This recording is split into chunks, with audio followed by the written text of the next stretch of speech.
Breaking news from Buckingham Palace.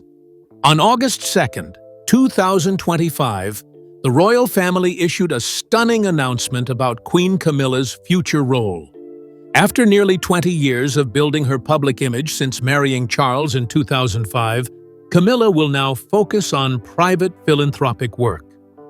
While no abdication was declared, insiders confirm her ceremonial and frontline duties are being reassigned to Prince William, Catherine, and Princess Charlotte.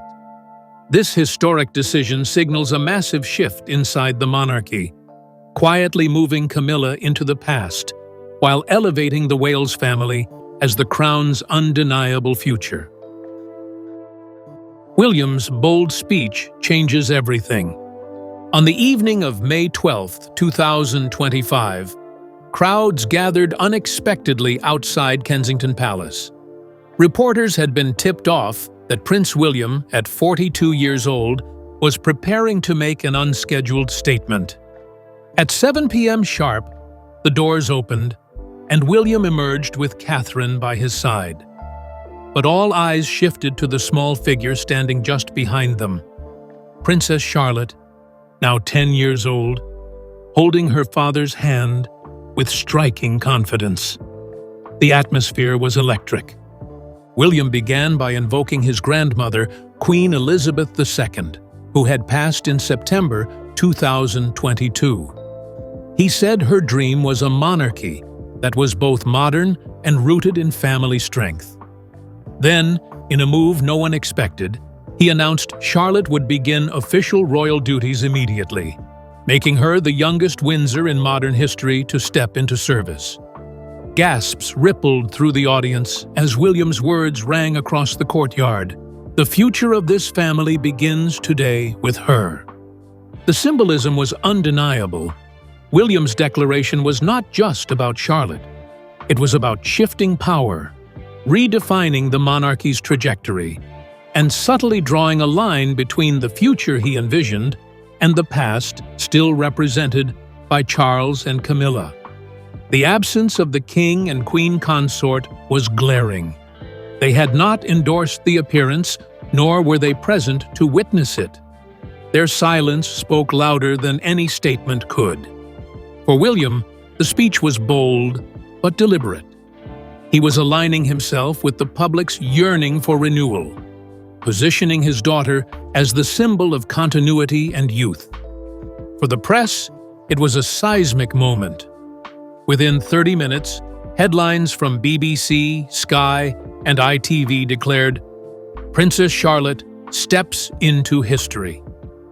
And within palace walls, whispers began. William had just redrawn the map of royal power. As William's words echoed across Britain, Buckingham Palace scrambled. The speech was not cleared through the King's office, nor previewed by Camilla's team. By dawn on May 13, 2025, courtiers drafted a response. But the message they sent out was less about support and more about silent repositioning. The palace, without mentioning Camilla directly, had just signaled a generational shift no one could ignore. A silent message from the palace. At 9:15 a.m. on May 13, 2025, Buckingham Palace released a carefully worded statement. It spoke of structural modernization of royal duties and the importance of youth-forward representation. No names were given, but insiders knew exactly what it meant. Queen Camilla's role was being reduced. Her calendar of 27 upcoming engagements already reassigned to William, Catherine, and, surprisingly, even to young Charlotte. The monarchy was moving forward, quietly but decisively. Camilla's name was absent from the release, but palace staff noted her diminished visibility. In the previous 6 weeks, she had cancelled or declined at least 5 appearances, citing health and schedule adjustments. Now, William and Catherine had assumed scheduling control. Their team at Kensington Palace coordinated more events than Clarence House, an unprecedented shift of influence in royal logistics. Camilla herself offered no public comment. but courtiers whispered she was furious. For decades since marrying Charles in 2005, she had worked tirelessly to rehabilitate her image. To be sidelined now, after 20 years of public service, felt like betrayal. Her allies in Clarence House warned against issuing her own statement, fearing it would expose deeper divides. Instead, she maintained silence, even as her absence grew increasingly conspicuous. The public, however, embraced the change. Polls taken by YouGov on May 14, 2025, showed 62% approval for Charlotte's new role, with 54% of respondents believing Camilla's reduced visibility was the right step. Media outlets described the palace statement as a quiet dethroning, positioning William and Catherine as the de facto leaders of the monarchy's day-to-day life. And though Charles remained king, the message was unmistakable. The monarchy's engine now ran from Kensington, not Clarence. While Camilla simmered in silence, attention shifted to Charlotte. The 10-year-old princess, born May 2, 2015, was suddenly thrust into the spotlight. Insiders revealed she had already been preparing for this role behind palace doors. And now, as the world watched, Charlotte was stepping confidently into a position no royal child had ever held at such a young age. Princess Charlotte's rising role. Palace aides confirmed that in early 2025, Charlotte had quietly begun attending select strategy sessions with senior advisors. These meetings, usually reserved for adults, introduced her to statecraft, etiquette, and diplomatic custom. At just 10 years old, she became the first royal child in modern history to receive such early training. Senior staff compared her preparation to Elizabeth II's wartime apprenticeship in the 1940s, when she was only a teenager. Charlotte's rapid rise was not symbolic alone. It was strategic. Plans were already underway for her first solo engagement in autumn 2025.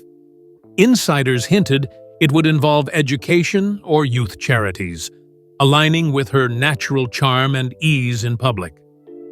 William insisted on balance, ensuring her schoolwork and personal life remained intact. But the palace knew this was a watershed moment, the beginning of Charlotte as the monarchy's most visible young face. Her popularity soared almost instantly.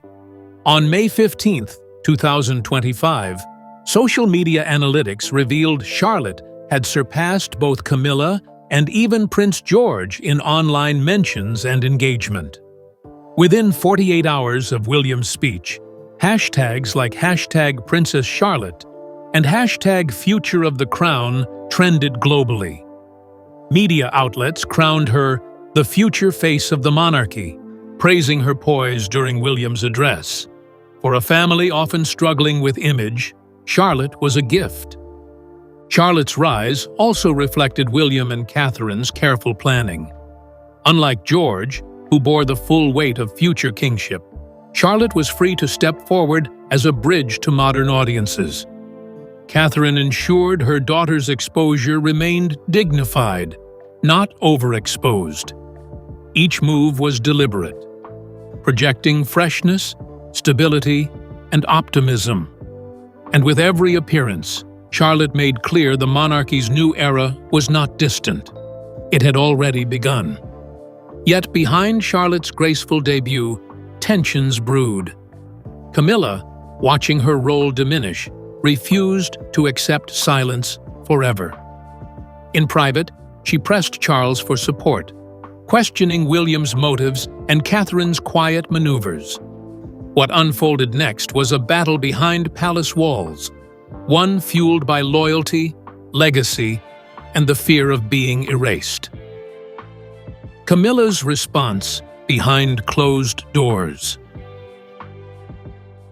In the days after William's speech on May 12, 2025, Camilla's frustration boiled behind palace walls. On May 17th, she summoned Charles to a private meeting at Clarence House. For nearly 2 hours, she vented her fury, insisting the monarchy was abandoning its hard-won stability. "After 20 years of rebuilding my image, am I to be erased so easily?" she reportedly demanded. Her voice, once steady in public, cracked with anger in private. Camilla pushed hard for traditional continuity. She argued that her decades of service since marrying Charles in 2005 proved her worth. She dismissed William's announcement as premature and politically motivated. Privately, she accused Catherine of orchestrating her sidelining, a strategic erasure, as she phrased it. Her allies in Clarence House warned her against going public, but Camilla considered issuing her own statement, determined not to fade quietly into the background. Sources close to the Queen consort described her pacing the halls, clutching old schedules and briefing papers. She reportedly told staff, "I fought for this position for 30 years. I won't be pushed aside by a child." Yet even her most loyal aides noticed the tide turning. Several staff members, once fiercely devoted to Clarence House, began requesting transfers to Kensington Palace. William and Catherine's office was expanding, while Camilla's circle seemed to shrink by the week. The reality cut deep.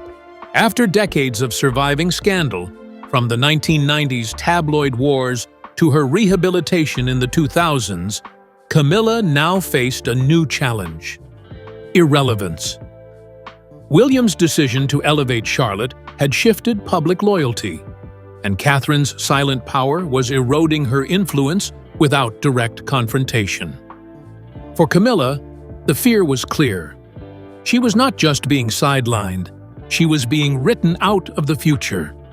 Camilla's fury was one side of the storm. On the other, Charles withdrew.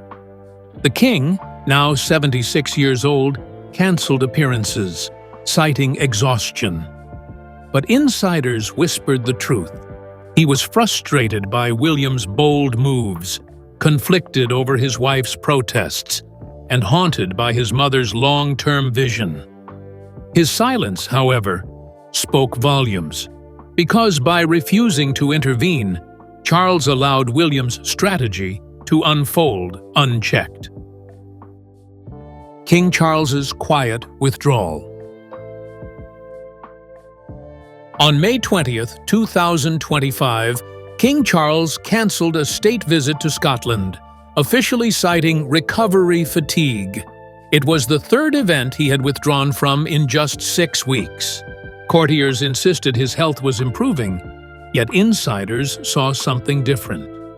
A monarch stepping back, not because he had to, but because he chose to. His role was becoming symbolic, his power increasingly in William's hands. Charles's frustration was palpable. He had spent 19 months since his coronation in May 2023 trying to stabilize the monarchy. Yet, in less than 2 weeks, William had redrawn its future. Friends close to the king said he felt sidelined in his own reign. But when Camilla pressed him to block William's initiatives, Charles refused. "Your mother wanted this," he reportedly told her, referencing Elizabeth II's belief in modernizing the monarchy through generational strength. Instead of confrontation, Charles chose silence. He retreated into private study sessions at Sandringham, avoiding meetings that once consumed his schedule. Aides noted he spent hours reviewing Queen Elizabeth's speeches from the 1970s and 1980s, perhaps searching for guidance. His decision not to intervene in William's rise left Camilla isolated, and William empowered. The crown, though still on Charles's head, was already tilting toward the next generation. This withdrawal only fueled speculation. On May 22nd, tabloids asked the question outright: is the king preparing to hand over early? The palace dismissed the rumors, but insiders admitted the truth. Charles was stepping back, not forward. His choice to avoid battle meant William's bold strategy could continue without resistance, and Camilla, once shielded by his authority, was now left exposed. With Camilla weakened and Charles retreating, William and Catherine seized momentum. Their team at Kensington Palace was no longer just supporting players. They were now running the monarchy's most powerful machine. And at the heart of their strategy was not just William, not just Catherine, but Charlotte, the new face of the royal brand. The new royal strategy unfolds. By the end of May 2025, a new rhythm had taken hold inside the monarchy. Catherine quietly spearheaded a communications overhaul. The palace's official website, updated on May 25th, highlighted the Wales family front and center. Mentions of Camilla's initiatives were minimized, while Charlotte's name appeared in nearly every release. Royal branding had shifted, and it was unmistakable. William, meanwhile, bypassed traditional structures. On May 27th, he met directly with two Commonwealth leaders, roles usually reserved for the king. These meetings, confirmed by aides, signaled a new approach. William as the active monarch-in-waiting, Charles as the quiet figurehead. Plans were also being finalized for Charlotte's first overseas role, possibly in Canada or New Zealand, by late 2025. She would become the youngest envoy since Queen Victoria's early public appearances in the 1830s. Behind the scenes, Catherine managed the balance. She ensured Prince George, now 11, remained grounded, protected from overwhelming scrutiny, while Charlotte blossomed in the spotlight. This division of roles created a carefully crafted image, a stable, modern family leading with purpose. Every move was deliberate, every gesture designed to contrast with the cold, divided years of the past. Camilla's absence was glaring. While William and Catherine's images filled newspapers, Camilla was missing from palace communications. Events once linked to her name were now listed under Catherine's patronage. The shift was never announced, but the message was clear. The monarchy's strategy had changed. The Queen Consort's role was no longer central. The Wales family, united and youthful, had taken control of the crown's narrative. But such bold repositioning came at a cost. Inside Buckingham Palace, tensions erupted. Advisors once loyal to Camilla clashed with William's expanding team. Heated arguments spilled into corridors. Resignations followed, and even family dinners grew cold. The monarchy had entered a new era, but behind the smiles, the battle for influence was only beginning. Tensions erupt behind palace walls. By early June 2025, Buckingham Palace was no longer a house of quiet tradition, but a battlefield of loyalties. Senior advisors, split between Clarence House and Kensington Palace, clashed openly. Those tied to Camilla argued that the Queen Consort's 20 years of service since her 2005 marriage could not simply be brushed aside. William's team countered that the monarchy must evolve, faster, sharper, and younger, to survive into the 2030s.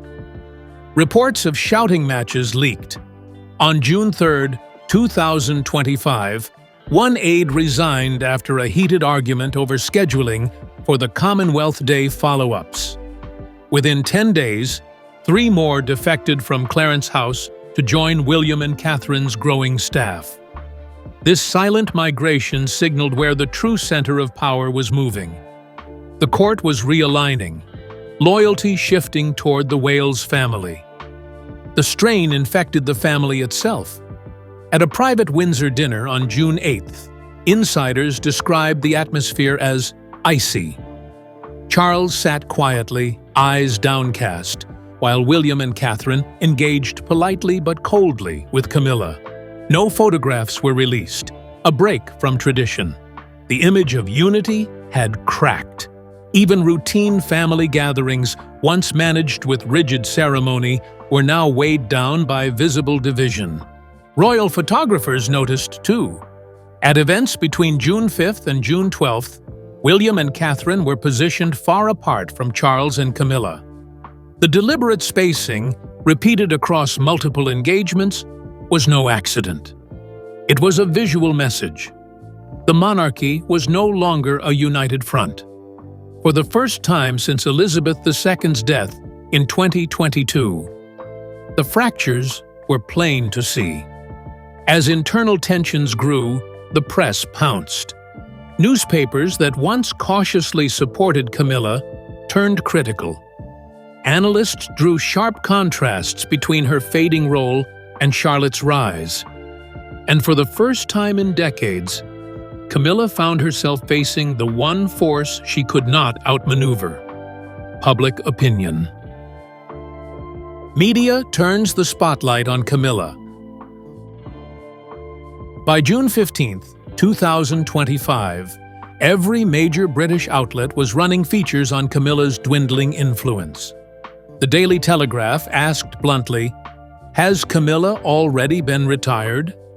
Meanwhile, The Guardian ran an editorial titled, "The Queen Consort in Name Only." Social media was even harsher. Hashtags like #QueenCharlotte and #ModernMonarchy trended for 72 hours, eclipsing coverage of Charles entirely. Polls confirmed the shift. A YouGov survey on June 18, 2025, revealed Camilla's approval had dropped to 28%, the lowest since her marriage in 2005. By contrast, Charlotte's popularity surged to 64%, making her the second most admired royal behind Catherine. For Camilla, the contrast was devastating.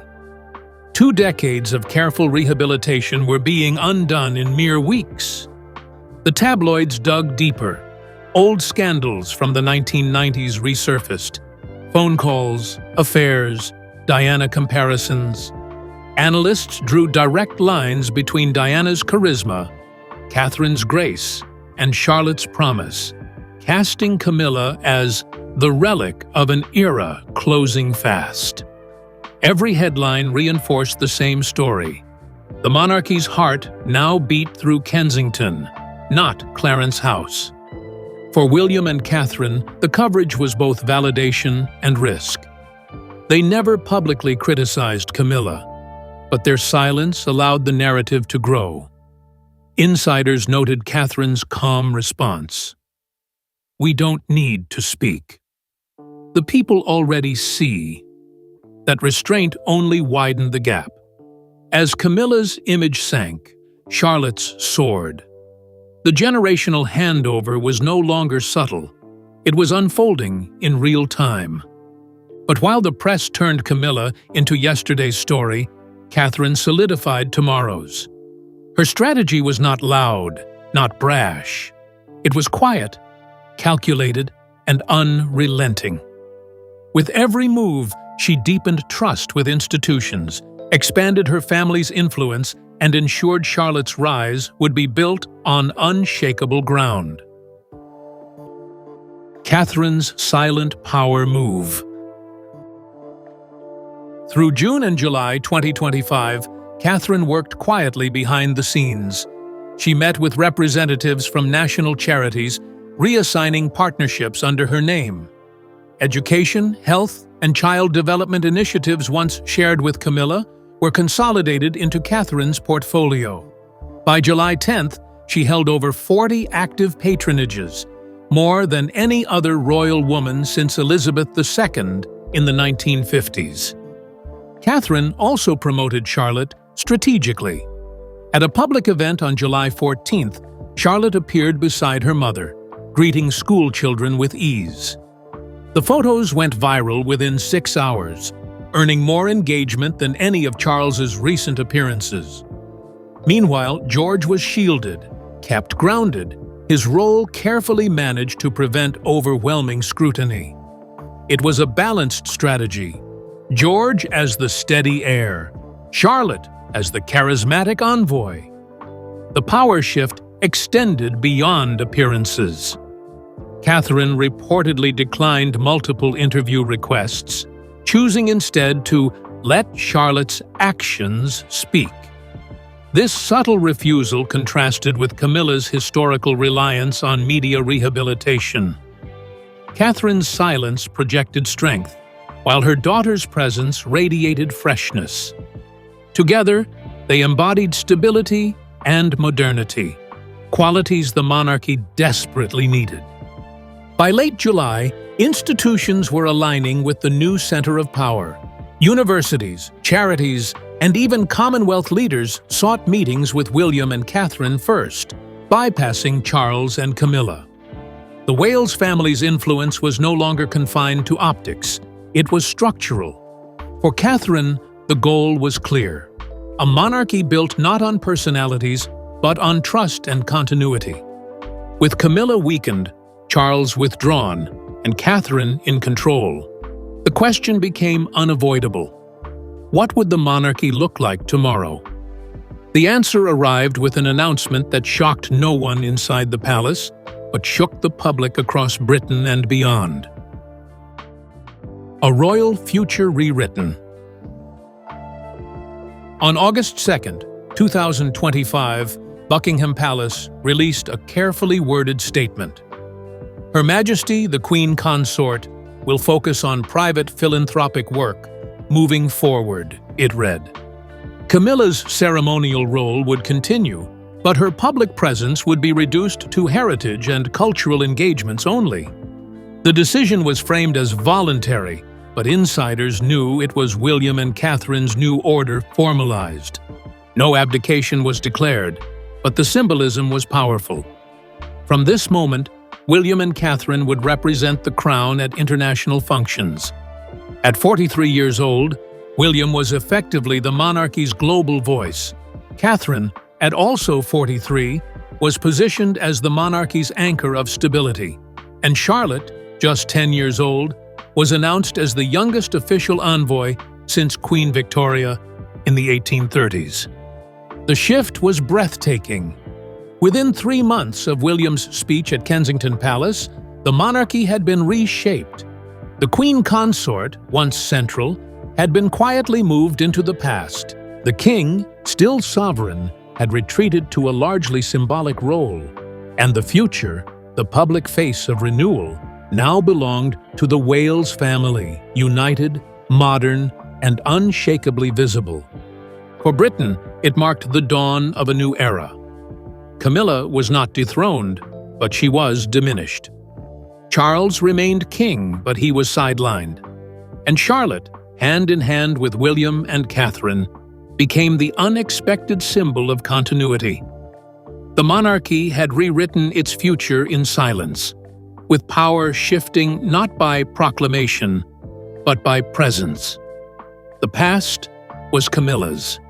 The present was Charles's. But the future, unmistakably, now belonged to William, Catherine, and Charlotte.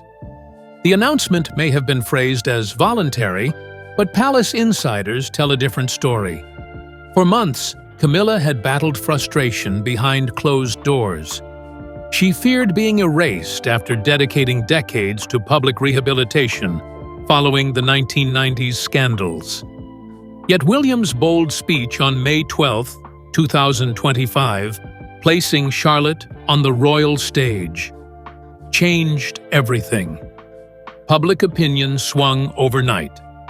Polls in June 2025 showed Camilla's approval dropping below 30%, while Charlotte soared past 60%. For Camilla, the writing was already on the wall. Now the palace has made it official. From this point forward, Camilla's role will be limited to heritage and ceremonial events. She will no longer represent the monarchy at global functions. Those responsibilities, once central to her identity, have been reassigned. William and Catherine will step up as the monarchy's international face, while 10-year-old Princess Charlotte will make history as the youngest official envoy since Queen Victoria in the 1830s. This is not just a change of schedule, it is the quiet restructuring of the monarchy itself. King Charles, at 76 years old, remains sovereign, but insiders admit he is increasingly hands-off.